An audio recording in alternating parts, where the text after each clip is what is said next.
আয়াতে কারিমা তেলাওয়াত করেছে 9 এবং 15। আল্লাহ চাহে তো এই আয়াতের দিকে লক্ষ্য রেখে অল্প কিছু কথা বলবো। আল্লাহ যেন সুন্দর কথাগুলো জবান থেকে বের করে দেন, সকলে বলে আমিন। আল্লাহ তাআলা কুরআনুল কারীমের ভিতরে বলছেন, ইন্নাল্লাহা মা'আস সাবিরিন, নিশ্চয়ই আল্লাহ তাআলা ধৈর্যশীলদেরকে বেশি পছন্দ করেন। সুবহানাল্লাহ। ধৈর্যের একটা গুণ আছে, ধৈর্যের একটা লাভ আছে, ধৈর্যের একটা পুরস্কার আছে। সুবহানাল্লাহ।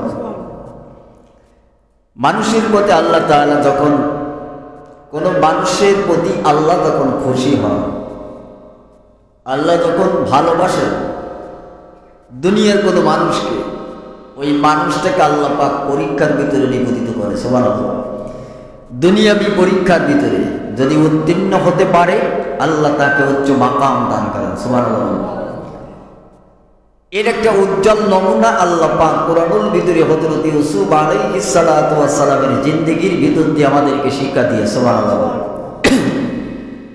হযরত ইউসুফ আলাইহিস সালাতু ওয়াস সালামের এমন ধৈর্য আল্লাহ দিয়েছিলেন, হযরত আইয়ুব আলাইহিস সালামকে দিয়েছিলেন। সুবহানাল্লাহ বলেন। আল্লাহ তাদের ধৈর্যের পুরস্কারও দিয়েছেন। সুবহানাল্লাহ বলেন। হযরত ইউসুফ আলাইহিস সালাতু ওয়াস সালামকে লাস্টে মিশরের প্রধানমন্ত্রী আল্লাহ বানিয়েছেন। সুবহানাল্লাহ বলেন। হযরত আইয়ুব আলাইহিস সালাতু ওয়াস সালাম এমন ধৈর্যের পরীক্ষা আল্লাহ দিয়েছিলেন, সর্বলাস্টে আল্লাহ পাক তাকে 18 বছর রোগ মুক্তির পর আল্লাহ রোগ থেকে মুক্তি দান করে পূর্ণ যৌবনত্ব দান করেছেন। সুবহানাল্লাহ। ছেলে সন্তান রাজত্ব যা হারিয়েছিল সব আল্লাহ দান করে দিয়েছিলেন। সুবহানাল্লাহ। ঠিক তদুপরি একটা ঘটনা আজকে ইউসুফ আলাইহিস সালাতু ওয়াস সালামের জিন্দেগি থেকে আমরা কিছু আলোচনা শুনবো। আল্লাহ তৌফিক দান করুন। জোরে করে আমিন। হযরত ইউসুফ আলাইহিস সালাতু ওয়াস সালামের বয়স যখন 16 বছর, কয় বছর? কথা বলেন, কয় বছর? ইয়াকুব আলাইহিস সালাতু ওয়াস সালামের অন্য সন্তান যারা ছিল তারা চিন্তা করলো যে বাবা ইউসুফকে বেশি ভালোবাসে, সব ভাই মিলে এক জায়গায় পরামর্শ বৈঠক বসালো, বাবার ভালোবাসা যদি আমাদের পরে আনতে হয় তাহলে এই ভালোবাসা আনতে গেলে কি করণীয় আছে? আমার বাবার সব ভালোবাসা তো ইউসুফের পথে, যেখানে যায় ইউসুফকে ছাড়া আমার আব্বা বোঝে না। একদম পয়গম্বর হইয়া সব ভালোবাসা ইউসুফের পরে যাবে, আর আমরা বাবার ভালোবাসা পাবো না, কি করা যাবে? ভাইয়েরা যে পরামর্শ করলো, সেই পরামর্শের কথাটা আল্লাহ তাআলা সূরা ইউসুফের 9 নম্বর আয়াত আল্লাহ তুলে ধরেছেন। আল্লাহ বলেন, উকতুলু ইউসুফা আবতুরহুহু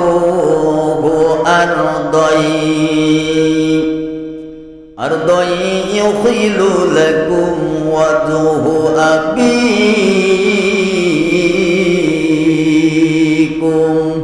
জোরে কোন আল্লাহু আকবার।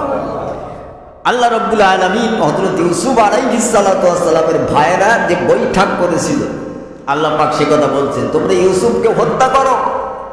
ভাইরা পরামর্শ করছে অন্য ভাইদের সাথে, তোমরা ইউসুফকে হত্যা করো অথবা তাকে কোনো স্থানে ফেলে দাও, তাহলে তোমাদের পিতার দৃষ্টি শুধু তোমাদের প্রতি আসবে। যদি ইউসুফকে মেরে ফেলো অথবা কোনো জায়গায় যদি ফেলে দাও, তার যদি ইউসুফ কোনোদিন বাড়িতে না ফেরে তাহলে আব্বার ভালোবাসা পূর্ণটাই তোমরা পাবে। সব এক জায়গায় বসে বৈঠক পরামর্শ চাইছিল ভাইদের মাঝে। কেউ বলল হত্যা করার পরামর্শ দিল, কেউ বলছিল না অন্য কিছু।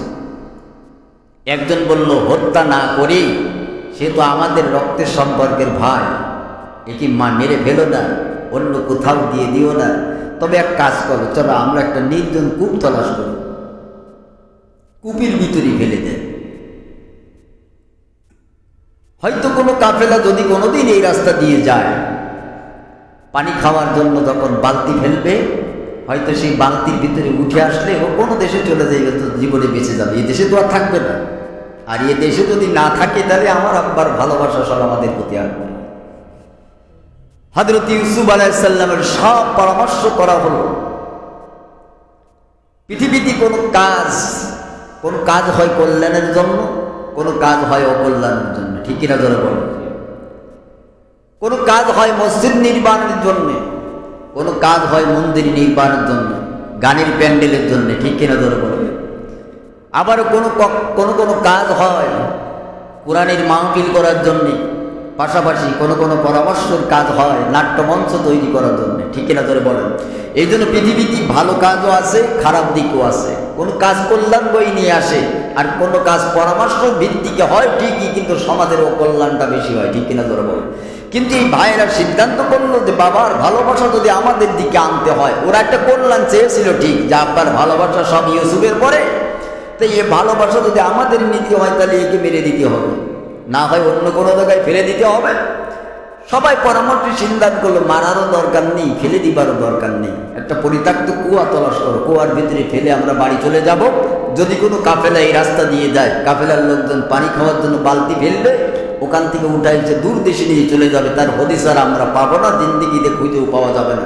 অন্তত যে দেশে যাক না কান সেখানে বেঁচে থাকবে, আর প্রতিমধ্যে আমরা আমাদের বাবার ভালোবাসা সব একত্রিত আমরা পাবো। কিন্তু আল্লাহ তাআলার শক্তি হলো অন্যরকম, সুবহানাল্লাহ বলেন না। যখন ইউসুফ আলাইহিস সালাতু ওয়াস সালামকে কূপের ভিতরে ফেলে দেওয়া হবে, ভাইরা কূপের ভিতরে ফেলে দিচ্ছে, ইউসুফ আলাইহিস সালাতু ওয়াস সালাম কূপের কান্দাটা হাত দিয়ে ধরে রেখেছে। ছোট মানুষ কোথায় গিয়ে পড়বে, সবাই তো একটা ভয় আছে, আছে না? কথা কম না। আপনাকেও যদি এখন ছাদের পর থেকে ফেলে দেওয়া হয়, আপনি চিন্তা করবেন একটু কান্নিস বা কোনো জায়গায় দেয়াল আটকায় ধরে যদি বেঁচে থাকা যায়, পড়ে গেল তো। অন্যান্য ভাইয়েরা হাতে পাথর দিয়ে আঘাত করতেছে, ইউসুফ আলাইহিস সালাম জবানে কোনো কথা বলেন না, কূপের ভিতরে ছিটকে পড়ে যান। এই জন্য আল্লাহ রাব্বুল আলামিন ওহী করলেন ইউসুফ, সূরা 15, ইউসুফের 15 নম্বর আয়াত দ্বারা আল্লাহ জানাচ্ছেন, লাতুনাব্বিউহুম বিআমরিহিম হাদা ওয়া হুম লা ইয়াশউরুন।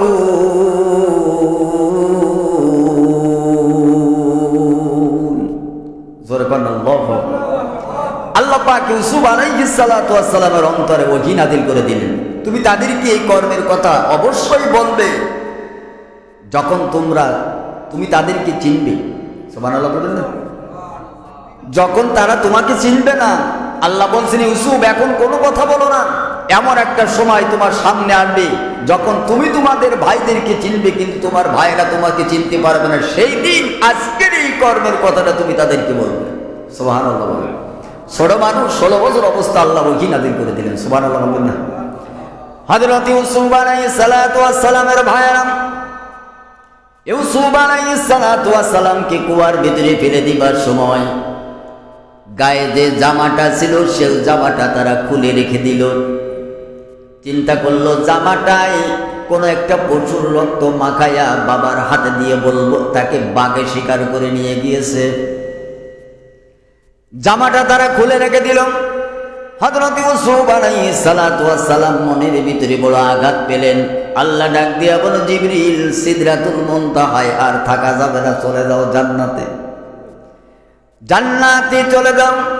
আমার ইউসুফের পায়ের তলে একটা তক্তা বিছায়া দাও, আর তা না বলে তোমার নুরানি ডানাটা ইউসুফের পায়ের তলে বিছাইয়া আমার ইউসুফকে তার ভাইয়েরা কুয়ার ভিতরে ছেড়ে দিয়েছে, তোমার ডানার পরে ভর করে ইউসুফকে পাথরের পরে বসাইয়া দাও।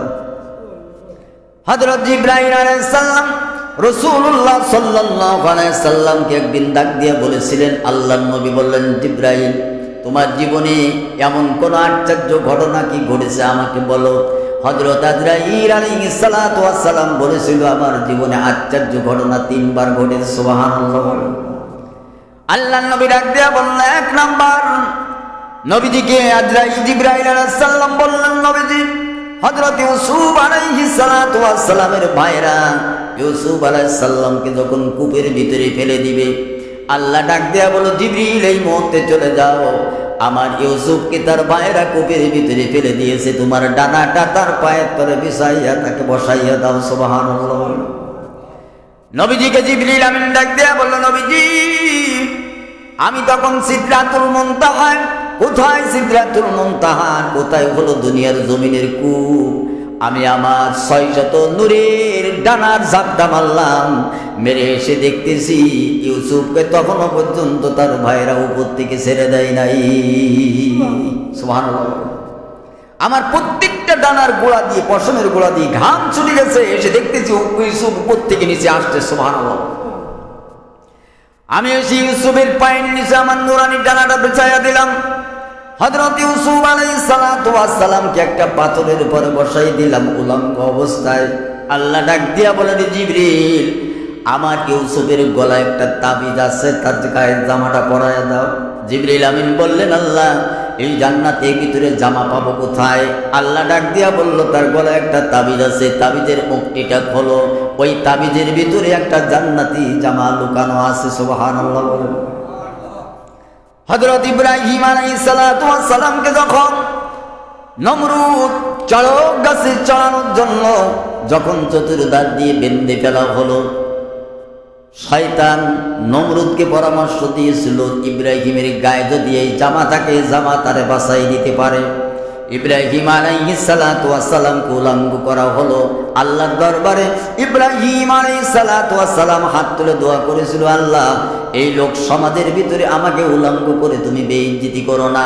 আল্লাহ ডাক দেয়া বলেছিল, জিবরাইল, জান্নাত থেকে একটা জামা নিয়ে আমার ইব্রাহিমকে পরাইয়া দাও। ইব্রাহিম আলাইহিস সালাতু ওয়াস সালামকে জান্নাতি পোশাক পরাই দেওয়া হলো। এই জান্নাতি পোশাক পরানোর কারণে 40 দিন আগুনের কুণ্ডলীর ভিতরে ইব্রাহিম আলাইহিস সালামকে ফেলাই দেওয়া হলো, একটা পশম আগুন পোড়াই নাই। সুবহানাল্লাহ বলেন। আর জোরে বলেন। আল্লাহ তাআলার দরবারে জিবরিল ডাকলো, আল্লাহ, জান্নাতি জামা পাবো কোথায়? কয়, তাবিজ আছে, তাবিজের মুক্তিটা খোলো, টান দাও। জিবরিল আমিন বললেন, আমি তাবিজের মুক্তি খুললাম, কাপড় ধরে টান দেয়, যত টান দেয় তত বড় হয়। সুবহানাল্লাহ বলেন। আর জোরে বলেন না সুবহানাল্লাহ। জামাটা জিবরাইল আলাইহিস সালাতু ওয়াস সালাম ইউসুফ আলাইহিস সালাতু ওয়াস সালামকে পরাইয়া দিল। সুবহানাল্লাহ বলবেন না? এক নাম্বার, ইউসুফ আলাইহিস সালাতু ওয়াস সালামের জীবনের বিপদ ডেকে আনলো ভাইরা। কারা? সুবহানাল্লাহ বলেন। কারা? আল্লাহ তাআলা ধৈর্যের পরীক্ষা নিতে বলেন, ইউসুফ, তোমাকে কুয়ার ভিতরে ফেলাচ্ছে ঠিক, এখন তার প্রতিশোধ নিও না। এমন একটা সময় সামনে আসবে যখন তোমার ভাইয়েরা তোমাকে চিনবে না, অথচ তুমি তাদেরকে চিনবে, তখন এর পাল্টা জবাব তাদের দিবে। আজকে কুয়ার ভিতরে ফেলেছে, এই কথাটা সেদিন বলবে, আগে বলো না। অতদিন পর্যন্ত ধৈর্য ধরো। সুবহানাল্লাহ। জোরে বলবেন না? আল্লাহ পরীক্ষা নিচ্ছেন। আল্লাহ যখন কোনো মানুষকে ভালোবাসেন তখন আল্লাহ পরীক্ষার ভিতরে ফেলান। সুবহানাল্লাহ। হযরত ইউসুফ আলাইহিস সালাতু ওয়াস সালাম কি কুয়ার ভিতরে ফেরিয়ান ভাইরা যখন চলে যাবে, মিশরের বাজারে ইউসুফ আলাইহিস সালাতু ওয়াস সালামের ভাইরা খুব কোমল প্রাণের অধিকারী ছিলেন। ওর ভিতরে একজন ভাই ইউসুফকে বড় ভালোবাসতেন, যে প্রতিদিন কূপের কিনারায় এসে যতদিন পর্যন্ত কূপের ভিতরে ছিল কিছু খাবার দিয়ে যেতেন। খাবার দিয়ে যেতেন ঠিকই, কিন্তু এই পরামর্শ বৈঠকে ইউসুফকে কূপে ফেলানোর দলে সেও সামিল ছিল। কথা বল না কেন? কিন্তু আপন রক্তের সম্পর্কের ভাই হওয়ার কারণে বলি আমি, তাকে প্রতিদিন এসে এসে কিছু খাবার দিয়ে যেত, তার দেখে দিত ইউসুফ কেমন আছে। কিন্তু কাজটা করেছিল ভাইদের সঙ্গে মিলে, ষড়যন্ত্রের ভিতরে সেও একদম সামিল ছিল। তারপরে পথে এলো একদল কাফেলা এসে তারা চিন্তা করলো, মরুভূমির ভিতরে পানি পাবো কোথায়? দেখতেছে একটা কুয়ার উপরে একটা পাখি উড়ে বেড়াচ্ছে। ওরা চিন্তা করলো, পাখি যদি এখানে ওড়ে তাহলে এখানে কোনো কূপ আছে, কূপে পানি আছে, যদি পানি না থাকবে পাখি উঠবে কেন? আস্তে আস্তে কুয়ার দিকে আগায় গেল, আগায় যায় বালতি ফেললো। বালতি ফেরে তারা টান দিয়ে উঠে দেখতেছে, আর টান দিয়ে উঠিয়া দেখলো এমন একজন কিশোর, সুন্দর চেহারার একজন কিশোর। তারা চিন্তা করলো, একটা গোলাম পেয়েছি, একে বণিকরা নিয়ে চিন্তা করলো বাজারে বিক্রি করবো, অনেক দিরহাম পাবো। এরা চিন্তা করলো, হাদা গোলামুন হাদা গোলাম, এ যে এক কিশোর। ওয়াসারুহু বিদাআতা, অথবা তারা তাকে পণ্যরূপে লুকিয়ে রাখলো। তারা চিন্তা করলো, এই গোলাম কাউকে দেখানো যাবে, এত সুন্দর একটা জিনিস পেয়েছি, কাউকে দেখানো যাবে। এরা লুকাই রাখলো। কিন্তু ভাইয়েরা দূর থেকে লক্ষ্য করে করে দেখতো, দেখি কেউ তুলে নিয়ে যাবে কিনা। ওয়াশারাহু বিসামানিন বাকসিন দারাহিমা মা'দুদাতিন ওয়া কানু ফীহি মিনাজ যাহিদিন। জোরে কোন আল্লাহু আকবার। এই বণিকের দল যখন ইউসুফকে নিয়ে সামনের দিকে রওনা দিল, তখন ভাইরা এসে হাজির হয়ে বলতেছে, এ তো আমাদের এক পলাতক গোলাম, আমাদের কাছে ফিরিয়ে দাও। তখন তারা স্বল্প মূল্যে, কিছু মূল্য নিয়ে তারা ছেড়ে দিল। এই বণিকের দল তারা কি করলো, স্বল্প মূল্যে মাত্র কয়েকটা দিরহামের বিনিময়ে তারা ছিল কয়েক অল্প দিরহামের বিনিময়ে তারা ভাইকে বিক্রি করে দিল বণিকের কাছে, যে আমাদের পলাতক গোলাম আমাদের কাছ থেকে চলে আসছে, এখন এটা আমার কাছে ছেড়ে দাও। বণিকরা চিন্তা করলো না, ছাড়বো না, তোমরা কিছু মূল্য নাও। এরা ভাইকে একটু ফেলে দিল কয়, এরপরে বণিকরা তুলে নিয়ে যায়, সেখানে তো হানা দিয়ে আবার সেই ভাইকে স্বল্প মূল্যে বিক্রি করে দিল। জোরে কন্যা নাউজুবিল্লাহ। দ্বিতীয় নাম্বার আর একটা পরীক্ষায় ফেলালেন আল্লাহ ইউসুফ আলাইহিস সালাতু ওয়াস সালাম। ব্যবসায়ীরা তখন হযরত ইউসুফকে তুলে নেয়, ভাইরা গিয়ে বলেছিল এ আমাদের পলাতক গোলাম। আল্লাহ এতে প্রেক্ষাপটে বলছেন যে আপনি পলাতক গোলাম, একে আমাদের হাতে দিয়ে দিই। কিন্তু ইউসুফ আলাইহিস সালাতু ওয়াস সালামের মুখের উপরে এ কথা বলেননি এরা আমার ভাই। ওই যে আল্লাহ ইউসুফকে বলেছে ইউসুফ এখন কোনো কথা বলবে না, সুবহানাল্লাহ বলবেন না। ইউসুফ আলাইহিস সালাতু ওয়াস সালামকে আল্লাহ প্রথমে বলেছে ইউসুফ এখন কোনো কথা বলবে না। এই জন্য ভাইয়েরা যখন ইউসুফ সম্পর্কে বলল বণিকদের কাছে আমাদের পলাতক গোলাম, তখন ইউসুফ আলাইহিস সালাম বলেননি আমি পলাতক গোলাম না, যারা আমাকে গোলাম বলতেছে ওরা আমার সহোদর ভাই। এ কথা একবার ইউসুফ আলাইহিস সালাম বলেননি, সুবহানাল্লাহ বলেন। তার কারণ আল্লাহ বলে দিয়েছে ইউসুফ খবরদার, ভাইরা তোমার সঙ্গে যত বেইনসাফি করুক, যত জুলুম চালাক, নির্যাতন চালাক, তুমি ধৈর্যের সহিত মোকাবেলা করো। কারণ আজকের যে কাজ তোমার ভাইরা তোমার সঙ্গে করতেছে, এমন একটা দিন সামনে আসবে, সেই দিন তুমি তাদের চিনবে, তোমার ভাইরা তোমাকে চিনতে পারবে না। সেই দিন আজকের প্রথম থেকে শুরু করে যত দিন পর্যন্ত তোমার সঙ্গে তোমার ভাইরা যে জুলুম চালাবে, নির্যাতন করবে, যত অমানসিক মানে যত বড় কারো অন্যায় করবে সব, সেই দিন তুমি বলে দিবে, যেদিন তোমার ভাইরা তোমাকে চিনবে না অথচ তুমি তাদেরকে চিনবে। সুবহানাল্লাহ। আল্লাহ পাক প্রথমেই জানাই দিয়েছেন ধৈর্য ধরো, ধৈর্য ধরো, অবশ্যই কামিয়াবি সামনে আছে। সুবহানাল্লাহ। বণিকের দল মিশরের বাজার নিয়ে গেলেন ইউসুফ আলাইহিস সালাতু ওয়াস সালামকে। মিশরের বাজারের গভর্নর আজিজে মিশর ভাবলেন তার যেহেতু সন্তান নেই, হযরত ইউসুফ আলাইহিস সালাতু ওয়াস সালামকে কিনে বাড়ির ভিতরে নিয়ে গেলেন। বাড়িতে যাওয়ার পর আজিজে মিশর স্ত্রীকে ডাক দেয়া বলতেছে, স্ত্রী এত সুন্দর একটা গোলাম ক্রয় করে এনেছি, একে তো গোলামের কাজ করানো যাবে না, আমাদের তো আল্লাহ কোনো সন্তান দেয় না। আসা আইয়াম ফাআলা আও নাত্তাখিযুহু ওয়ালাদা,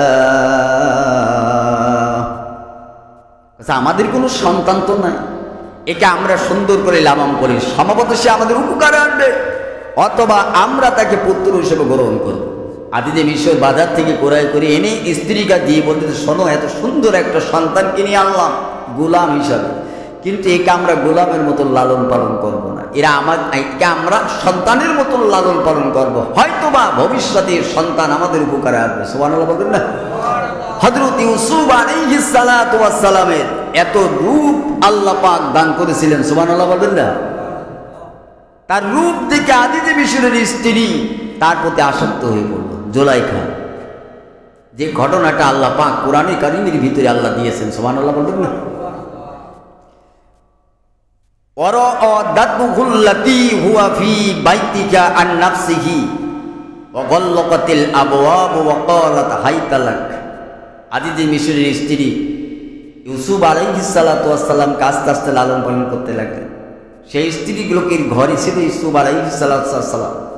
সে চিন্তা করলো কি, এত প্রেম মহব্বত ভালোবাসা জুলাইখার ইউসুফের প্রতি হয়ে গেল, ইউসুফ আলাইহিস সালাতু ওয়াস সালামকে নিজের কাছে আহ্বান করবে সুযোগ পায় না।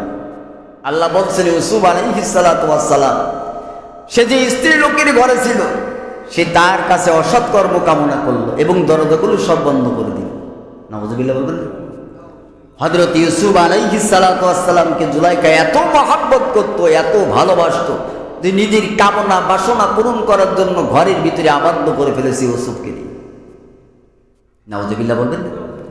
একে একে 7টা দরজা তালাবদ্ধ করে দিয়ে ইউসুফ আলাইহিস সালাতু ওয়াস সালামকে নিয়ে যাওয়া হলো, ঘরের ভিতরে বসানো হলো।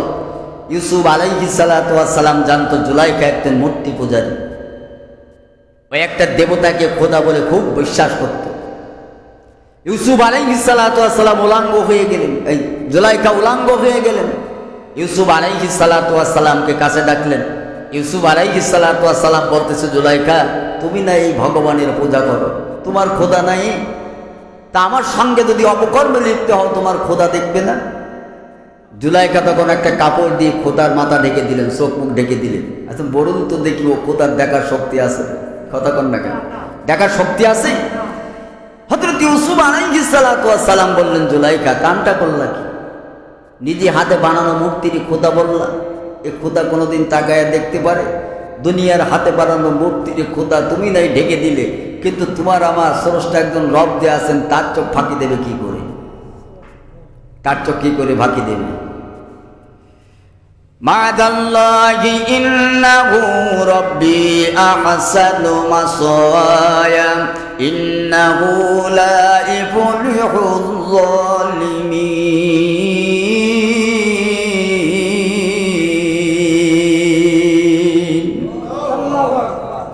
হযরত ইউসুফ আলাইহিস সালাতু ওয়াস সালামকে যখন আলিঙ্গনের জন্য দৌড়ায় গেল, ইউসুফ আলাইহিস সালাতু ওয়াস সালাম যে কথাটা বলেছেন আল্লাহ সূরা ইউসুফের 23 নম্বর আয়াত দিয়ে জানান, আল্লাহর কাছে ইউসুফ আলাইহিস সালাতু ওয়াস সালাম আশ্রয় চাচ্ছেন যে আমি আল্লাহর কাছে আশ্রয় চাই, তিনি আমার প্রভু। সুবহানাল্লাহ বলেন। মানুষ প্রত্যেকটা কাজে সাহায্য চাবে কার কাছে? যেহেতু আমরা প্রতিদিন নামাজে দাঁড়ায়া সূরা ফাতিহার ভিতরে তেলাওয়াত করতেছি, ইয়াকা না'বুদু ওয়া ইয়াকা নাস্তাঈন, আল্লাহ তোমারই ইবাদত করি এবং সাহায্য চাই তোমার কাছে। সুবহানাল্লাহ বলেন। ইমানদার মুমিন একমাত্র সাহায্য চাইবে বিপদে পড়লে কার কাছে? জোরে বলেন, আল্লাহর কাছে। ইউসুফ আলাইহিস সালাতু ওয়াস সালাম বলছে আমি আল্লাহর আশ্রয় চাই। সুবহানাল্লাহ। যে রব, যে মালিক আমার প্রভু, তিনি আমার থাকার সুব্যবস্থা এই জায়গায় করে দিয়েছেন, নিশ্চয় সীমা লঙ্ঘনকারীরা সফল কাম হয় না। ইউসুফ আলাইহিস সালাতু ওয়াস সালাম জুলাইখাকে বললেন, জুলাইখা তুমি যে খোদার মাথা ঢেকে দিয়েছো, খোদা দেখার শক্তি রাখে না, হাঁটার শক্তি রাখে না, আমাকে ক্ষতিও করতে পারবে না, উপকার করতে পারবে না, অতএব তুমি তার মাথা কাপড় দিয়ে ঢেকে দিয়ে কি বুঝাতে চাও? তুমি কি আমাকে এইভাবে বুঝাতে পারবে না? আর আমি তোমার সঙ্গে আলিঙ্গনে লিপ্ত হতে পারবো না। আমি আশ্রয় চাচ্ছি একমাত্র আমার রব আল্লাহর কাছে, যিনি আমার প্রভু, আর যিনি আমাকে কুয়ার ভিতর থেকে উঠায় এনে আজকে এই ঘরের ভিতরে থাকার খাওয়ার ব্যবস্থা করে দিয়েছেন। সুবহানাল্লাহ বলেন। আর আমি যদি আজকে এই যে ঘরের ভিতরে খাচ্ছি, যে জায়গায় থাকতেছি, এই জায়গায় যদি আমি সীমা লঙ্ঘন করি, আল্লাহ পাক আমাকেও ছেড়ে কথা বলবে না। সুবহানাল্লাহ বলবেন না? বেইনসাফি আল্লাহ পছন্দ করে না, ঠিক কিনা তোরে বলেন? আল্লাহ রাব্বুল আলামিন হযরত ইউসুফ আলাইহিস সালাতু ওয়াস সালাম আশ্রয় চাইলেন আল্লাহর কাছে। ওয়াস্তাবাকাল বাব, আল্লাহ বলেন আশ্রয় চাইয়া ইউসুফ আলাইহিস সালাম দৌড় দিলেন দরজার দিকে। সুবহানাল্লাহ বলেন। কোন দিকে? ওয়াকাদ্দাত কামিসুহু মিন দুবুরি, আল্লাহ রাব্বুল আলামিন ইউসুফ আলাইহিস সালাতু ওয়াস সালাম আল্লাহর পরে ভরসা রেখে দরজার দিকে যখন দৌড় দিলেন, 7টা তলাবদ্ধ দরজা আল্লাহ রাব্বুল আলামিন খুলে দিয়ে পথ প্রশস্ত করে দিয়েছে। সুবহানাল্লাহ বলেন না? এই ছিল 3য় নাম্বার পরীক্ষা। সুবহানাল্লাহ বলেন না? হযরত ইউসুফ আলাইহিস সালাতু ওয়াস সালাম আলিঙ্গনে লিপ্ত হলেন না। শয়তান পৃথিবীতে মানুষকে সবথেকে বেশি পথভ্রষ্ট করার জন্য নারীদেরকে সামনে দেয়, ঠিক কিনা জোরে বলেন? কথা বলেন না কেন? শয়তানের মূল মন্ত্র হলো একজন ইমানদারকে যদি পৃথিবীতে আল্লাহর পথ থেকে সরাতে হয়, তাহলে নারীদেরকে তার নারী লিস্টার ভিতরে ঢুকাই দেয়, ঠিক কিনা জোরে বলেন? এই জন্য ইউসুফ আলাইহিস সালাতু ওয়াস সালাম শয়তান প্রলোভন দিল ইউসুফকে, জুলাইখাকে দিয়ে ইউসুফকে যদি একটু পথ থেকে সরানো যায়, আল্লাহ পয়গম্বরের খাতা থেকে নামটা কেটে দিল। নাউজুবিল্লাহ বলবেন না? হযরত ইউসুফ আলাইহিস সালাতু ওয়াস সালাম দৌড় মারলেন দরজার দিকে, আল্লাহর 7টা দরজা পট পট করে খুলে দিয়ে। সুবহানাল্লাহ। হযরত জুলাইখা কি করলো? জুলাইখা ইউসুফকে ধরার জন্য পিছনে পিছনে দৌড় মারলেন, পিছনে পিছনে দৌড় মেরে জামা ধরে ফেললেন। কি ধরে বললেন? পিছন থেকে জামা ধরে ফেললেন। আল্লাহ বলছেন ওয়া আলফায়া সাইয়্যিদাহা আলাদাল বাব, তারা স্ত্রী লোকটি তির স্বামীকে দরজার কাছে পেল। এখন জামাও ধরে ফেলেছে, আর দরজার লাশ খুলে যখন বাইরে বের হবে, এসে দেখছে আজিজ মিশর সামনে দাঁড়ানো। চাচা কথা বলবে না, একদম চুপ থাকে। আজিজ মিশরের সামনে দাঁড়ানো। ভাইয়েরা আমার, আপনি যদি কোনো চাকরিতে যান, কোন কাজের ভিতরে যাবার পর আপনার স্ত্রী যদি পরকীয়ায় লিপ্ত হওয়ার পর এই ঘরের ভিতর থেকে কোনো পুরুষ যদি বাইর হয়ে যায়, আপনার স্ত্রী যদি পিছনে পিছনে আসার আপনার সামনে যদি ধরা খায়, কেমন হবে? কথা কোনটা? আল্লাহ রাব্বুল আলামিন এ কথাটা বোঝাতে আসছেন। হযরত ইউসুফ আলাইহিস সালাতু ওয়াস সালাম যখন দরজার দিকে দৌড় দিল, জুলাইখা পিছনে পিছনে উলঙ্গ অবস্থায় দৌড় মেরেছে। জুলাইখা পিছনের জামা টেনে ধরে চিন্তা করেছিল ইউসুফকে ঘরের ভিতরে আটকাই রাখবো। জামা ধরলো ঠিক, কিন্তু ইউসুফকে আটকাই রাখতে পারলো না, পিছনের জামা ছিঁড়ে গিয়েছে। আর যখন বাইরে পা নিক্ষেপ করে দিয়েছে, লক্ষ্য করে দেখে আজিজে মিশর জুলাইখার সামনে কন্দম মেরে দাঁড়িয়ে আছে। আজিজে মিশর সামনে দাঁড়ান। এখন বলুন তো অবস্থাটা কি হবে? নারীদের চক্রান্ত জাল হলো এমন। আল্লাহ বলছেন যখন সামনে দাঁড়ানো, তখন জুলাইখার চেহারা বদলে ফেলবে। নারীরা ষোলকলায় পরিপূর্ণ, যখন তখন চেহারার পরিবর্তন করতে পারে আপনাকে পথ ভোলা করার জন্য। আল্লাহ ভাই এখানে বলতেছেন যে নারীরা কত প্রলোভনীয়। ইউসুফ আলাইহিস সালাতু ওয়াস সালামকে নিজের সঙ্গে আলিঙ্গন করার জন্য ঘর থেকে ইউসুফ দৌড় মারলো, পিছন থেকে জামা টেনে ধরলো, জামা ছিঁড়ে গেল। ইউসুফ বাইরে এসে যখন দাঁড়ালো, তখন আজিজে মিশর জুলাইখার এই স্বামী সামনে দাঁড়িয়ে গেল। যখন স্বামীকে দেখছে, তখন জুলাইখা তার সমস্ত ব্রেন, সমস্ত মন মগজ উল্টাই ফেলে দিয়ে কি বলল? মা জাযাউ মান আরাদা বিআহলিকা সুআ। আল্লাহ রাব্বুল আলামিন বলেন, যখন জুলাইখা দেখলো নিজের স্বামী দাঁড়ানো আর নিজে উলঙ্গ অবস্থায় পিছনে ইউসুফের জামার পিছনটা তার হাতের মুঠির ভিতরে ধরা, জুলাইখা তখন সমস্ত নিজের ভুল পাল্টাইয়া বলল, ও আমার স্বামী, যে তোমার পরিবারের সাথে কুকর্মে কামনা করে তার জন্য কি দণ্ড হতে পারে, তার শাস্তি কি হবে? নাউযুবিল্লাহ বলবেন না? কি পোল্টি দিয়া দিল রে, কি পোল্টি মেরে দিল সাথে সাথে। জুলাইখা বলতেছে, স্বামী আমার, যে আপনার ঘরের স্ত্রীর সঙ্গে অপকর্ম করতে চায়, তার শাস্তি কি হতে পারে আপনি বলেন? ইল্লা আইসুজানা আও আযাবুন আলীম। জোরে বল আল্লাহু আকবার। জুলাইখা আবার শাস্তির কথা বলে দিচ্ছি, তার শাস্তি এটা দেন, কারাগারে প্রেরণ অথবা অন্য কোনো বড় আকারের শাস্তি তাকে দিতেই হবে।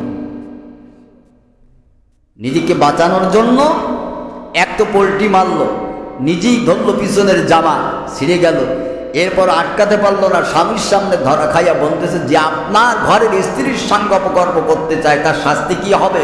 আবার নিজেই বলে দিচ্ছে তার শাস্তি একেবারে সব থেকে বড় শাস্তি কারাগার, তার এর থেকে বড় শাস্তি তাকে দিতে হবে। নাউযুবিল্লাহ বলবেন। ইউসুফ আলাইহিস সালাতু ওয়াস সালাম তখনও পর্যন্ত জবান থেকে একটা কথা বের করেননি, কারণ আল্লাহ নিষেধ করে দিয়েছিল, ইউসুফ খবরদার, তোমার সঙ্গে যা হবে ধৈর্য অবলম্বন করো, একটা কথাও বলবে না, বলার সময় সামনে আসবে। সুবহানাল্লাহ, বলার সময় সামনে আসবে। জুলাইখা নিজে মিথ্যা তো বললই, এরপর ইউসুফকে শাস্তির কথাও বলে দিল। এ কথা বলেনি একে হত্যা করে ফেল। ইউসুফ আলাইহিস সালাতু ওয়াস সালামকে হত্যার কথা বলল না, কারণ সে জীবনের চাইতে ইউসুফকে বেশি ভালোবাসতো। সুবহানাল্লাহ, যার কারণে হত্যার কথা বলেনি। যে কারাগারে থাকলেও একদিন আমি অন্তত চোখের দেখা দেখতে পারবো, কিন্তু মারা গেলে তো দেখতে পারবো না। হযরত ইউসুফ আলাইহিস সালাতু ওয়াস সালাম আজিজে মিশরের সম্মুখে যখন বেঁধে গেলেন, আজিজে মিশর যখন জুলাইখা ইউসুফের বিরুদ্ধে যখন কমপ্লেন করলো, সব দোষ ইউসুফের দিল। হযরত ইউসুফ আলাইহিস সালাতু ওয়াস সালাম বললেন, ওয়া শাহিদা শাহিদা মিন আহলিহা, স্ত্রী লোকটি পরিবারের একজন সাক্ষী সাক্ষ্য দিল। হযরত ইউসুফ আলাইহিস সালাতু ওয়াস সালাম বললেন, না, আমি আপনার স্ত্রীর সঙ্গে এইরকম কোনো বেইনসাফি কাজ করি নাই, তার কারণ হলো আমি আল্লাহকে ভয় করি। বাজার থেকে কিনে এনে আপনার ঘরের ভিতরে আশ্রয় দিয়ে আপনার ঘরের ভিতরে লালিত পালিত হচ্ছে, আপনার ঘরে খায়, আপনার ঘরে থাকে, আপনার কিনা টাকায় আমি বড় হই, আপনার দেওয়া পোশাক পরিচ্ছদ করে আপনার সহধর্মিণী স্ত্রীর সঙ্গে অপকর্মে লিপ্ত হই নাই। যদি বিশ্বাস না হয় তাহলে একজন সাক্ষী আমার সম্মুখে হাজির করে দিই, একজন সাক্ষী হাজির করে। ওয়াশাহিদা শাহিদাম মিন আহলিহা, স্ত্রী লোকটির পরিবারের একজন সাক্ষী সাক্ষ্য দিল। কিতাবে আসছে একজন ছোট্ট বাচ্চা সাক্ষ্য দিল। আবার কেউ কেউ বলছেন না একজন বৃদ্ধ, যাই হোক সাক্ষ্য একজন হাজির হয়ে গেল। সুবহানাল্লাহ বলবেন না? অলৌকিকভাবে সাক্ষ্য প্রদান করা হলো, কেউ জানেও না, এই সময় কেউ নাই। সুবহানাল্লাহ বলবেন না? আল্লাহ বলছেন ইন কানা কামিসুহু কুদ্দা মিন দুবুরিন ফাকাযাবাত ওয়া হুয়া মিনাস সাদিকিন। সুবহানাল্লাহ। যাকে সাক্ষী আনা হলো যে চোখে দেখিনি, জবান দিয়ে অটোমেটিক বের করে দিল, শোনো নাজিজে মিশো, যদি ইউসুফের জামা পিছন দিক থেকে ছেঁড়া থাকে তাহলে তোমার স্ত্রী দায়ী। সুবহানাল্লাহ বলেন। আরো জোরে গায় না? আর যদি সামনের দিক দিয়ে ছেঁড়া থাকে তাহলে ইউসুফ দায়ী, কারণ স্ত্রী তো পিছন দিক থেকে দাপড়ায় ধরে জামা পিছন দিক দিয়ে ছেঁড়া। সুবহানাল্লাহ বলবেন না? যদি পিছন দিক দিয়ে ছেঁড়া হয় তাহলে স্ত্রী লোকটি মিথ্যা বলেছে আর পুরুষ লোকটি সত্য কথা বলে। সুবহানাল্লাহ। আদিতি মিশর জামা টেনে ধরে দেখতে জানলো জামা পিছন দিক দিয়ে ছেঁড়া। সুবহানাল্লাহ বলবেন না? কোন দিক দিয়ে ছেঁড়া? জামা পিছন দিক দিয়ে ছেঁড়া। আদিতি মিশর তখন স্ত্রীকে আর কিছু বলতে পারলো না, যেহেতু নিজের স্ত্রী তো। তখন বলতেছেন আদিতি মিশর যে তোমাদের নারীদের ছলনা বোঝা বড় দায়। সুবহানাল্লাহ। তোমরা নারীরা যে কত রকমের ছলনাময়ী তা বোঝা বড় দায়। তোমার ছলনা তো ভীষণ ছলনা তুমি করতে পারো জুলাইখা। অতবার ইউসুফ আলাইহিস সালাতু ওয়াস সালামকে আল্লাহ পাক আদিতি মিশর যে কথাটা বলেছিলেন ওই সময় দাঁড়ায়া আল্লাহ সূরা ইউসুফের ভিতরে বলতেছেন ইউসুফ ওয়ারিদ আন হাদা। আদিতি মিশরকে যখন স্ত্রী সমস্ত দোষী সাব্যস্ত হয়ে গেল, আদিতি মিশর ইউসুফকে ডাক দিয়া বলল, ইউসুফ আমার স্ত্রী ঘরের ভিতরে দরজা দিয়ে আটকায়াম, তোমার সঙ্গে যে অপকর্মে লিপ্ত হতে চেয়েছিল 7টা দরজা তালা ভেদ করে বাইরে আমার সম্মুখে তোমার ধরা খেয়ে গেলে আমি প্রথম মনে করেছিলাম হয়তো দোষটা তোমারও হবে। আমার স্ত্রী উলঙ্গ অবস্থায় তোমার পিছনের জামা ছেঁড়া হাতে নিয়ে দাঁড়ায় গেল। আমার স্ত্রী ওই সময় আমাকে বলল, আমার তোমার ঘরের স্ত্রীর সঙ্গে যে ব্যক্তি অপকর্ম করে তার শাস্তিটা বড় কঠিন হতে হবে। আবার আমার স্ত্রী বলে দিল তোমাকে কারাগারে নিক্ষেপ করতে হবে। হযরত ইউসুফ সাক্ষ্য আনা হলো, সাক্ষী দাতা জবান দ্বারা বলে দিল জামা যদি পিছন দিক দিয়ে ছিঁড়া হয় তাহলে স্ত্রী দায়ী, পুরুষ হলো সত্যবাদী। এখন সব বিবেচনা করে দেখলাম তো আমার স্ত্রী হলো দায়ী। অতএব ইউসুফ প্রথম থেকে শুরু করে এই পর্যন্ত তোমার সঙ্গে আমার স্ত্রী যে কামগুলো করেছে একটা কথাও তুমি কান দিও না। সুবহানাল্লাহ। একটা সান্ত্বনা দিয়ে দিলেন। সুবহানাল্লাহ না? কি দিলেন? যে এত সময় পর্যন্ত যা হয়েছে তোমার সঙ্গে তুমি একটা কথাও কান দিও না। ওয়াস্তাগফির লিযামবিকা ইন্নাকা কুনতা মিনাল খাইতিন। এবং হে নারী, ইউসুফকে আদিতি মিশর বলল তুমি কান দিও না, আর নিজের স্ত্রীকে বললেন তুমি তোমার অপরাধের জন্য ক্ষমা প্রার্থনা করো, তুমি তো বড় অপরাধী, তুমি তোমার অপরাধের জন্য অনুশোচনা করো। তাফসিরে আসছে জুলিখা তো তখন ইসলাম গ্রহণ করেনি, মুসলমান হয়নি, তাহলে অনুশোচনা করবে কার কাছে, তওবা করবে কার কাছে? তা আদিতি মিশর বোঝাচ্ছেন তুমি যে দেবতার পূজা করো, কিসের পূজা করো? তুমি যে দেবতার পূজা করো, যাকে তুমি খোদা বলে মানো, তুমি তোমার সেই দেবতার কদমে মাথাটা নোয়াইয়া তওবা করো, ইস্তেগফার করো, ক্ষমা প্রার্থনা করো। যেহেতু আদিতি মিশর তখন মুসলমান না, স্ত্রীও মুসলমান না, তাফসীর কারকে বোঝাতে চেয়েছেন আদিতি মিশরের স্ত্রীকে আদিতি মিশর বলল তুমি যে অপরাধী এর জন্য তুমি তওবা করো, অনুশোচনা করো, ক্ষমা প্রার্থনা করো।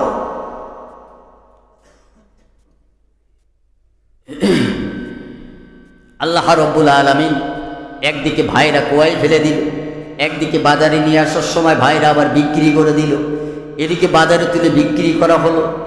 হযরত ইউসুফ আলাইহিস সালাতু ওয়াস সালামকে বাজার থেকে কিনে আনা হলো, কিনে আনার পরে জুলাইখার ঘরে লালিত পালিত হওয়ার কারণে জুলাইখা তার প্রতি আসক্ত হয়ে গেল। আল্লাহ রাব্বুল আলামিন আর একটা বিপদে ফেলে দিলেন। একটা বড় ষড়যন্ত্রের ভিতরে ফেলার পরেও ইউসুফ আলাইহিস সালাতু ওয়াস সালামকে বাঁচাই দিলেন, ধরা খাওয়াই দিলেন স্বামীর হাতে। স্বামীর সব ঘটনা বিবেচনা করার পর চিন্তা করলেন আমার স্ত্রী দায়ী, এই সন্তান তো মাসুম বেগুনা, আল্লাহ পাক এখান থেকে উদ্ধার করে দিলেন। কিন্তু একটা বার ইউসুফ আলাইহিস সালাতু ওয়াস সালাম জবান দ্বারা বললেন না যে আমার ভাইরা আমার সঙ্গে এই কাম করেছে, তোমার স্ত্রী আমার সঙ্গে এই কাম করেছে, তুমি আমাকে বাজার থেকে কেন কিনে আনলে, তুমি আমার কিনে আনার সময় কেন চিন্তা করলে না আমার বাড়ি কোথায়, আমার বাবাকে, আমার মাকে, আমি কোন দেশের মানুষ, একটা কথাও ইউসুফ আলাইহিস সালাতু ওয়াস সালাম বললেন না। কারণ আল্লাহ বলে দিয়েছে ইউসুফ খবরদার, তোমার সঙ্গে যত কর্ম যা হবে একটা সওয়ালও তুমি করবে না। সময় সামনে আসবে যখন তুমি থাকবে রাজ সিংহাসনে, তখন তোমার ভাইয়েরা তোমার কদমে এসে হাজির হয়ে যাবে। সেদিন তোমার ভাইয়েরা তোমাকে চিনতে পারবে না, অথচ তুমি তাদেরকে চিনবে। সেই দিন প্রথম থেকে শুরু করে তোমার পর্যন্ত যা হবে সব কথাগুলো পাই টু পাই, সেকেন্ডে সেকেন্ডে যা ঘটেছে সব তোমার ভাইদেরকে বলে দিবে। সুবহানাল্লাহ বলতে ভালো লাগে না? ভাইয়েরা আমার, কথাটা এজন্য বললাম, মুসলমান জাতিকে আল্লাহ পাক বারবার বলে দিলেন ইন্নাল্লাহু মা'আস সাবিরিন। আল্লাহ পাক সব থেকে বড় ধৈর্যশীল বান্দাকে আল্লাহ পছন্দ করেন। তাম পৃথিবীর দিকে তাকায় দেখেন, কাশ্মীর, আরাকান, ফিলিস্তিন, এমনকি ভারতের ভিতরে ইসলাম ধর্মের প্রতি যেমন নির্যাতন নিষ্পেষণ শুরু হয়ে গেল। কিছুদিন আগে বাবরি মসজিদের নিচে রাম মন্দির আছে বলে বাবরি মসজিদ, ঐতিহাসিক মসজিদ ভেঙে তারা রাম মন্দির তৈরি করলো। এখন নতুন করে আবার শুরু করে দিয়েছে খাজা মঈনুদ্দিন চিশতি রহমাতুল্লাহ আলাইহি, যে আজমিরে শুয়ে আছেন, এই আজমিরের তলেও নাকি কোনো মন্দিরের প্রতিষ্ঠিত আছে, এই বলে টাকা আজমির শরীফকে গুড়িয়ে দেবার পাইতারা করতেছে মোদী সরকার। ঠিক কিনা জোরে বলেন? আবার তারা কোর্টের ভিতরে কে ডায়েরি করলাম তাজমহল, এই তাজমহল নিচেও নাকি কোনো মন্দির আছে। কিছুদিন আগে হুমকি দেওয়া হলো তাজমহলকে বোম মেরে উড়াই দেওয়া হবে। এমনি ভাবে একে একে ইসলামের প্রতি, ইসলামের সমস্ত মসজিদ মাদ্রাসার প্রতি নাস্তিক বেদিনের দল যেভাবে একে একে হামলা শুরু করে দিয়েছে, মুসলমান জাতির প্রতি আল্লাহ পাক বলেন ধৈর্যের সহিত মোকাবেলা করো, আল্লাহ রব্বুল আলামিন বিজয় সর্বরাষ্ট্রে মুসলমানদের হাতে উঠাইয়া দিবে। কথা বল না কেন? গায়ের জোরে কইলে কথা নবীর শানে লাগে ব্যথা, গায়ের জোরে কইলে কথা নবীর শানে লাগে ব্যথা। চিরদিন তুই থাকবি না ভুবনে বন্ধুরে, দোজক দিবে তোরে দোজকের আগুনে, পোড়াবে তোরে দোজকের আগুনে বন্ধুরে, দিবে তোরে দোজকের আগুনে। ও তোর শিশুর পরে যৌবন এলো, কতজনে ভয় পাইল, কেহ না পারে তোমার সনে। ও তোর শিশুর পরে যৌবন এলো, কতজনে ভয় পাইল, কেউ না পারে তোমার সনে। 40 বছর হইলে পার কলকাতায় ধরিবে ঝংকার, 40 বছর হইলে পার কলকাতায় ধরিবে ঝংকার। আদরাইল ঘুরবে পিছনে পিছনে বন্ধুরে, পোড়াবে তোরে দোজকের আগুনে। গায়ের জোরে কইলে কথা নবীর শানে লাগে ব্যথা, মসজিদ নিয়ে কইলে কথা নবীর শানে লাগে ব্যথা, আজমির নিয়ে কইলে কথা নবীর শানে লাগে ব্যথা। চিরদিন তুই থাকবি না ভুবনে বন্ধুরে, পোড়াবে তোরে দোজকের আগুনে, দিবে তোরে দোজকের আগুনে বন্ধুরে, দিবে তোরে দোজকের আগুনে।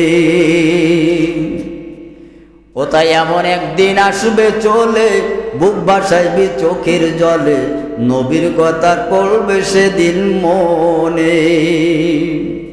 ও তাই এমন একদিন আসবে চলে, বুক ভাসাইবি চোখের জলে, আলেমদের কথা সেদিন পড়বে মনে, ওদিন নবীর কথা পড়বে সেদিন মনে। সেদিন হাত তুলিয়া চাইবে মা, সেদিন হাত তুলিয়া চাইবে মাপ, জীবনে করেছো যত পাপ। সেদিন হাত তুলিয়া চাইবে মাপ, জীবনে করেছো যত পাপ।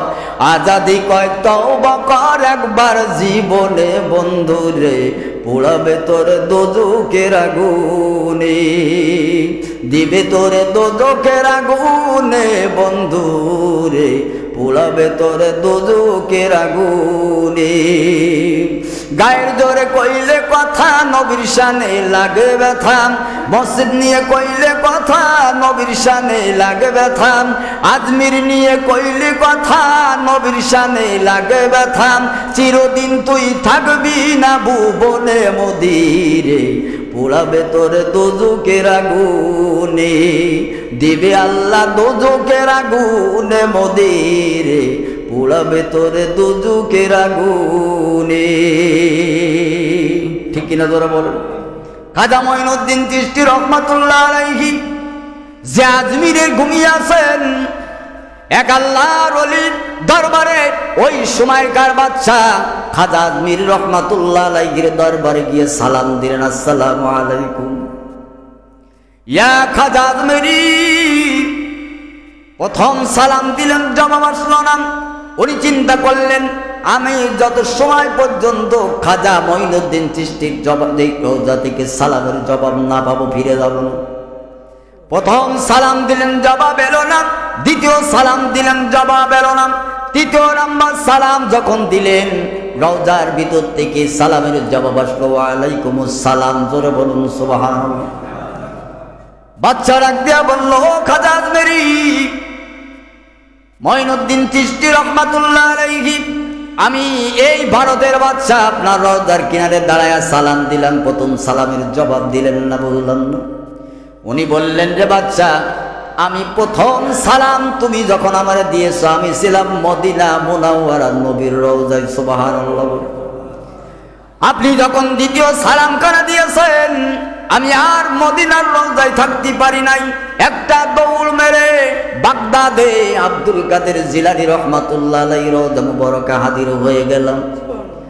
তৃতীয় নাম্বার সালাম যখন আপনি দিয়েছেন, আমি তৃতীয় নাম্বার সালাম শুনেছি, দৌড়ায়া আমার রওজায় এসে আপনার সালামের জবাব দিয়ে দিছি।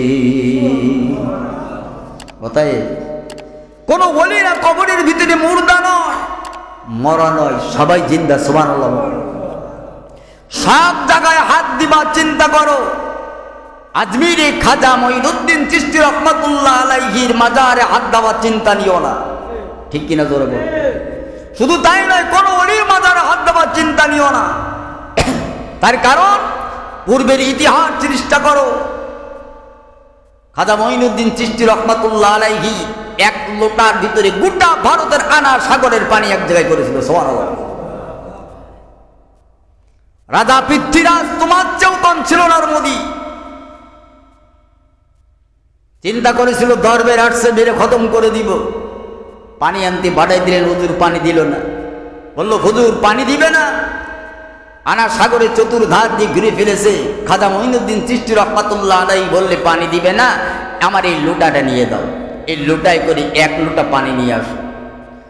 এক লোটা পানি আনলেন, আনার পরে দেখা গেল গোটা ভারতবর্ষের ভিতরে কোন জায়গায় এক ফোঁটা পানি আল্লাহ রাখেন না। গোটা ভারতের জমিনের সব পানি খাজা মঈনুদ্দিন চিশতি রহমাতুল্লাহ আলাইহি একটা লোটার ভিতরে আল্লাহ ঢুকাই দিয়েছে। আর জোরে বলেন, আর জোরে কর। পৃথ্বীরাজ পর্যন্ত ঠান্ডা হয়ে গেল।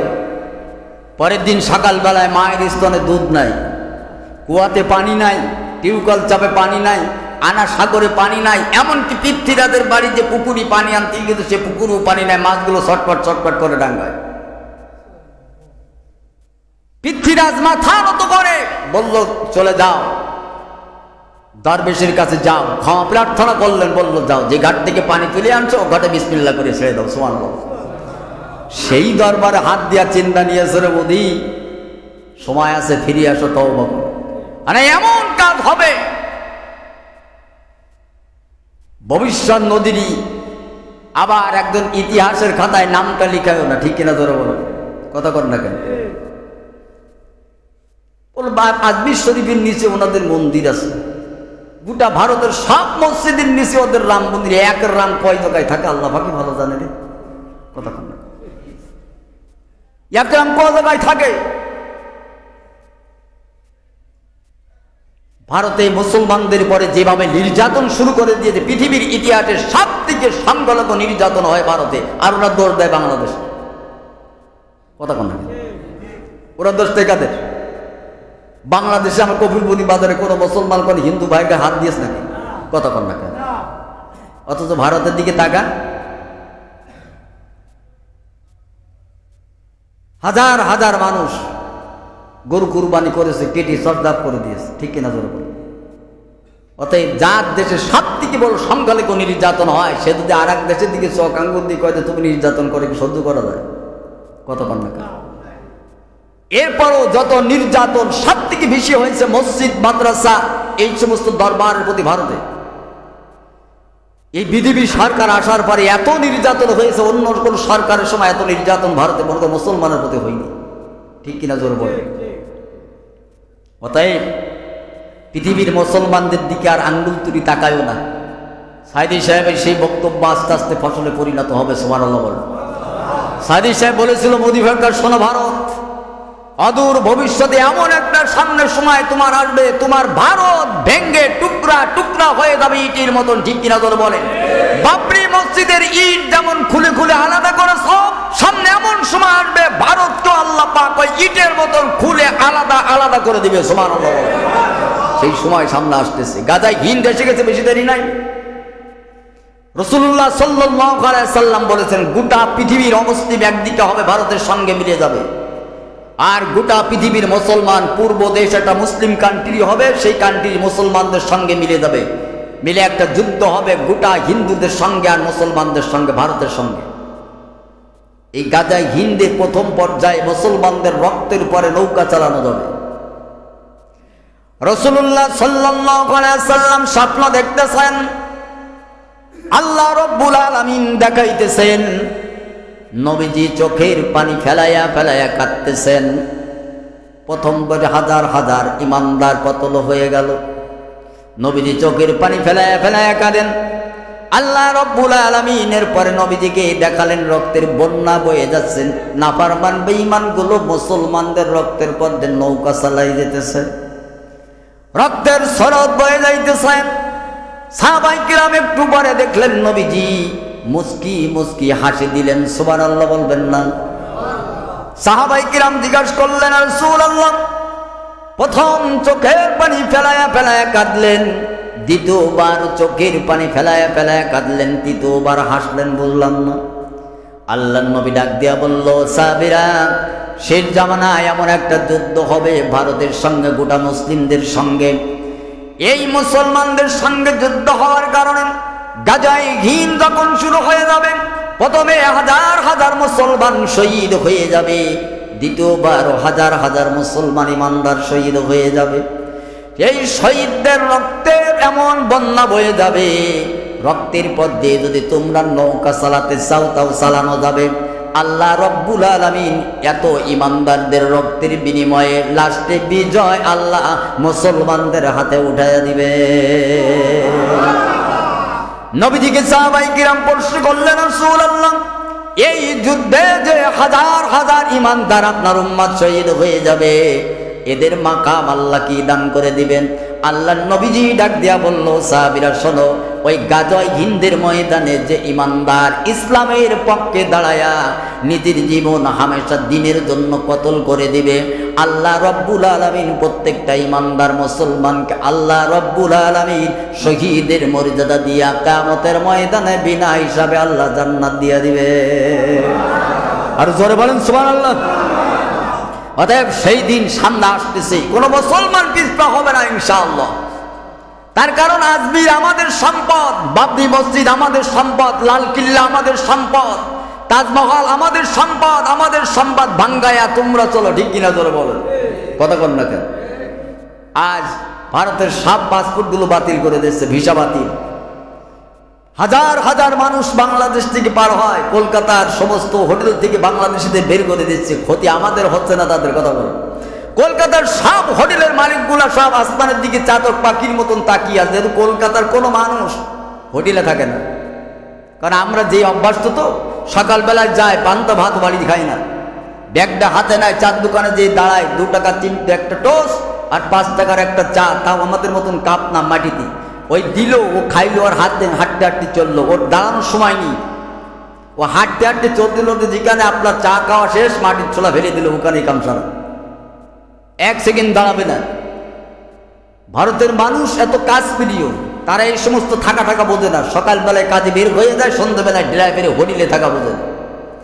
বাংলাদেশে হাজারো হাজারো টুরিস্ট কলকাতার বিভিন্ন হোটেলে যেয়ে থাকে, কলকাতার মার্কেটে তারা বেচা কিনা করে, তাদের মার্কেট থেকে বাংলাদেশের কেনাকাটাও বন্ধ করে দিচ্ছে, হোটেল থেকে বের করে দিচ্ছে। কলকাতার বাজার এখন টোটালি বন্ধ হয়ে যাচ্ছে। ক্ষতিকার কথা বলেন। ভারত যত প্রকারের আমাদের পরে নির্যাতন চালাবে, আল্লাহ তাআলা মুসলমানদের দ্বার অন্য দিক তো মুক্ত করে দিবে, সুবহানাল্লাহ বলে। ভারত যতবার বাংলাদেশের প্রতি এখন নিষ্পীড়ন চালাবে, যত পণ্য বন্ধ করবে, সব পণ্যগুলো আল্লাহ পাকিস্তান থেকে ভিতরে ঢুকাই দিতে, সুবহানাল্লাহ বলে। চীন থেকে ঢুকাই দিতেছে, রাশিয়া থেকে ঢুকতেছে, বিভিন্ন দেশ থেকে ঢুকতেছে। অতএব আল্লাহর মার, দুনিয়ার বার, আল্লাহর সম্পদের পরে হাত দিবা, আর আল্লাহ পাক তোমাদের নেক নজরে তাকাবে, কত সোজা না, ঠিক কিনা ধরে বল, কথা বল না কেন? তুমি মুসলমানদের সব সম্পদ বন্ধ করতে চাও, আল্লাহ কতদিন থেকে তোমার থেকে ডবল সম্পদ আল্লাহ ঢুকাই দিয়ে তুমি টেরও পাও না। তোমার দেশের পেঁয়াজ ঢুকবে না, বর্ডারে পৌঁছবে, ঠিক কিনা? তোমার দেশের আলু ঢুকবে না, বর্ডারে পৌঁছবে।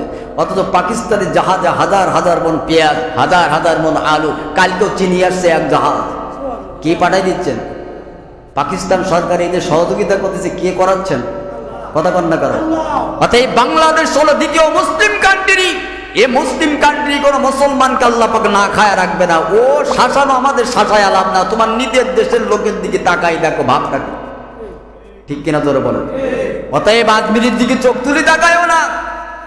বাবরি মসজিদ ভেঙ্গেছো, এখনো পর্যন্ত টিকে আছো, ওই দেশের আলেমদের জন্য আল্লাহ তোমারে খাওয়ায়, ঠিক কিনা তোরে বলেন।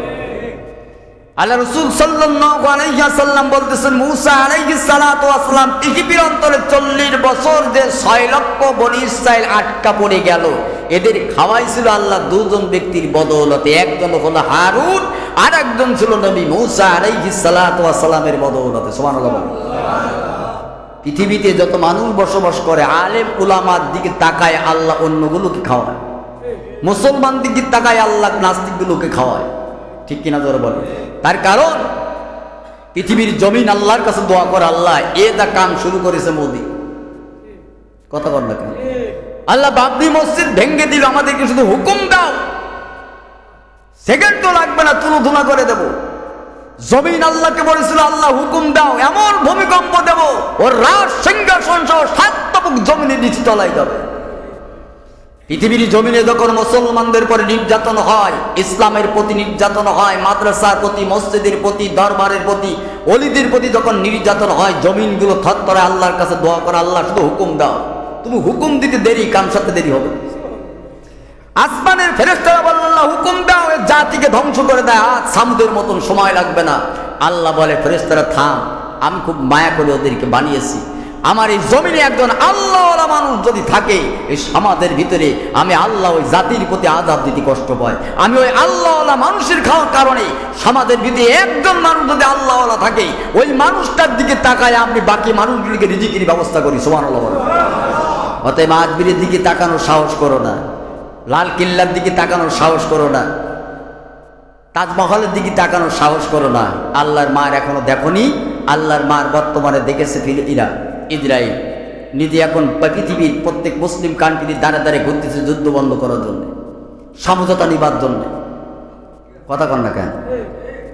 কাম আল্লাহ উল্টো করতেছে, কথা কন না কেন? এখন তার বিরুদ্ধে গ্রেপ্তারি পরোয়ানা জারি হয়ে গেছে। পৃথিবীর 128টা না 140টা দেশ অলরেডি বলে দিয়েছে, আমার যে কোনো দেশে ঢুকবে সাথে সাথে অ্যারেস্ট হয়ে যাবে। এখন পায়ে পা দিয়ে উদ্যোগ করে যে এখন হাতে পা ধরতেছে, এখন হামাসের সঙ্গে আমাদের একটু যুদ্ধবিরতি করে দাও, লিবাননের সঙ্গে যুদ্ধবিরতি করে দাও, আমি রাজি। এতদিন গায়ের জোরে কইলে কথা, নবীর শানে লাগে ব্যথা। গানটা আমি নিজে লিখলাম, একজন না। চিরদিন তুমি থাকবা না জীবনে বন্ধুরে, আল্লাহ দিবে পোড়াবে তোর দোজখের আগুন। আল্লাহ কি করবে? কথা কোন না কেন? আল্লাহ কি করবে? এই যে হাজার হাজার মুসলিম জনতা, আবাল বৃদ্ধ বনিতা দুগ্ধ মাসুম সন্তান পর্যন্ত নিহত করেছে, এই যে ইসরায়েলের সরকার, আল্লাহকে ছেড়ে দিবে মনে হয়? পৃথিবীতে আল্লাহ লাঞ্ছিত করবেন, কিয়ামত পারে এমন লাঞ্ছনা আল্লাহ দিবেন, নদীর হয়ে থাকবে, পৃথিবী তো নদীর হয়ে থাকবে। ঠিক কিনা জোরে বলেন? এই জন্য আসুন, ইসলামের পরে আঘাত দিয়ে কোনো লাভ হবে না। ইসলাম যেমন আছে তেমন থাকবে, কিয়ামত পর্যন্ত থাকবে, কিন্তু আঘাত যারা দেবে তারা দুনিয়ার জমিন থেকে নিশ্চিহ্ন হয়ে যাবে। ঠিক কিনা জোরে বলেন? এই জন্য মুসলমান আমরা যারা আছি আমাদেরকে একতাবদ্ধ থাকতে হবে। ঠিক কিনা? আমাদের আকীদা আলাদা থাকতে পারে, মত আলাদা থাকতে পারে, কিন্তু ইসলাম টিকায় রাখার জায়গায় সব এক প্ল্যাটফর্মে আসতে হবে। সুবহানাল্লাহ বলেন। অতএব পৃথিবীর সব মুসলমানদেরকে আল্লাহ তাআলা এক প্ল্যাটফর্মে এসে ইসলামকে টিকায় রাখার তৌফিক আল্লাহ দান করুন। জোরে কোন আমিন। ওয়া আখির দাওয়ানা আলহামদুলিল্লাহি রাব্বিল আলামিন।